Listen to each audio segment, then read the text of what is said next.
सुबह से सत्संग चला 12 सवा 12 बजे से 4:30 बजे तक, फिर 1 घंटे की खाने पीने की रिसेस, फिर 5:30 बजे शुरू हुआ कि मेरा घुमा दे, कुंभ का मेला बढ़ता जा रहा है, क्या हाल है।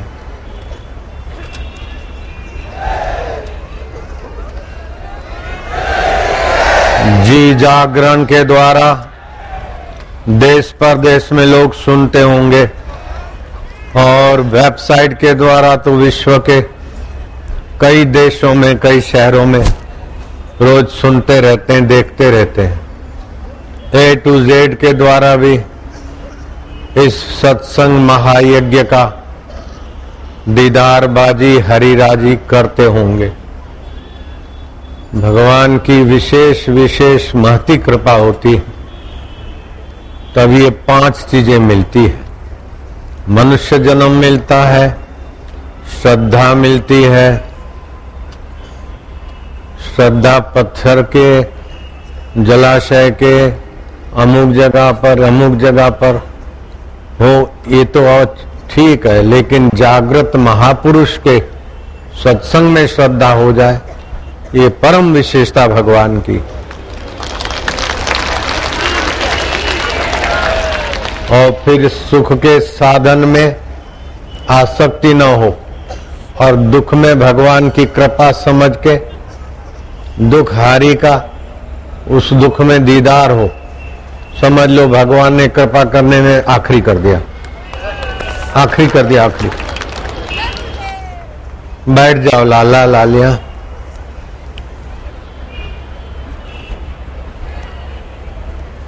सुख को स्वप्ना, दुख को बुलबुला, दोनों मेहमान है, लेकिन उसको जानने वाला अपना राम है। जन्म मृत्यु जरा व्याधि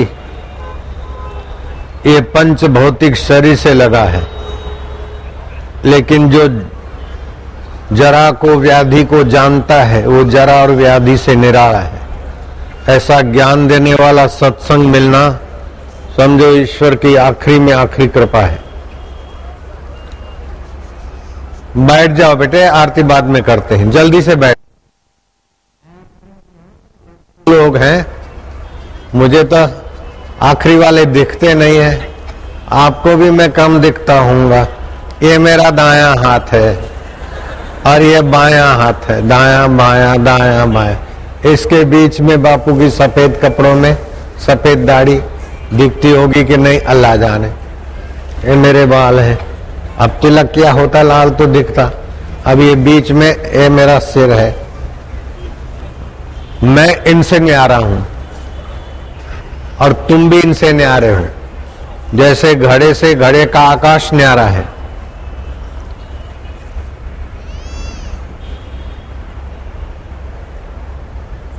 ऐसे ही शरीर से शरीरी आत्मा न्यारा है।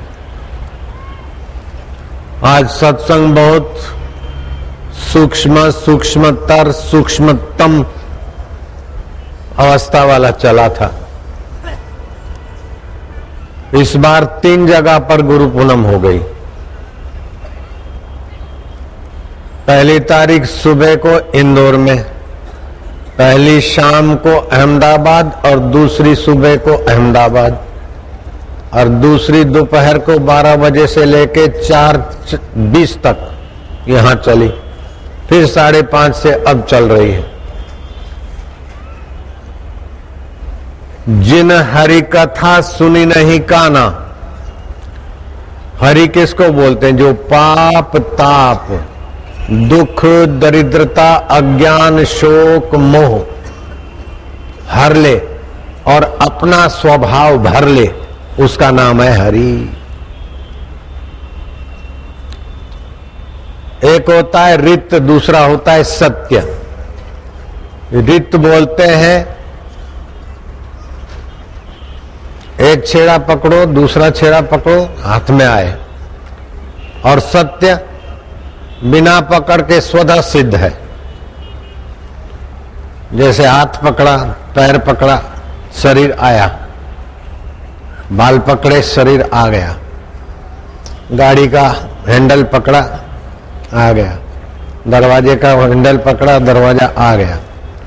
वो सब रित है, लेकिन सत्य वह है जो स्वतः सिद्ध है, उसको पकड़ना नहीं पड़ता, वो अपने आप हर परिस्थिति का बाप है। उसको बोलते आत्मा, और ये आत्मा एक रित में है शरीर में, तो आत्मा बोलते हैं, लेकिन शरीर की उपाधि हटा दो तो परमात्मा है। अपने आप को जानो तो आत्मा परमात्मा मिलेगा, और शरीर को जानो तो संसार मिलेगा। कैल्शियम मिलेगा, शुगर मिलेगी, कोलेस्ट्रॉल मिलेंगे, ये मिलेगा, वो मिलेगा। अपने को जानो तो सत्य चित्त आनंद स्वरूप परमात्मा का दीदार होगा, अनुभव होगा। तो ये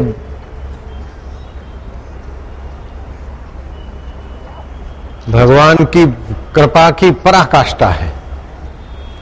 प्रचेता 10 भाई थे। पिताजी राज तिलक करेंगे, हम राज भोग भोग के ये मरने वाले शरीर के द्वारा बूढ़े हो जाएंगे, अंत में जल जाएंगे। तो कोई राज में रहे तो कोई घर में रहे तो कोई किसी, ये तो मर जाएंगे। मरने के पहले अमर परमात्मा की प्राप्ति करने के लिए पिताजी हमें राज देके जा रहे हैं, हम क्यों न पाने को चले जाएं। राजा प्राचीन बहिर, श्रीमद् भागवत का प्रसंग है। प्राचीन बहिर राजा के 10 पुत्र चले गए, एकांत में झरने से पानी ले आते, कंदमूल ले आते, करते ध्यान भजन करके भगवान शिव की उपासना करते। जैसे मरुभूमि में वृक्ष होना कठिन है, ऐसे जुआनी में विवेक होना, त्याग होना, सत्य के लिए मिथ्या का आसक्ति छोड़ना बड़ी दुर्लभ है। लेकिन उन 10 भाइयों ने करके दिखाई। विल फाइंड ए वे, जहां चाह वहां राह। आप जैसी चाह बनाते देर सवेर वैसी राह जीवन में आएगी।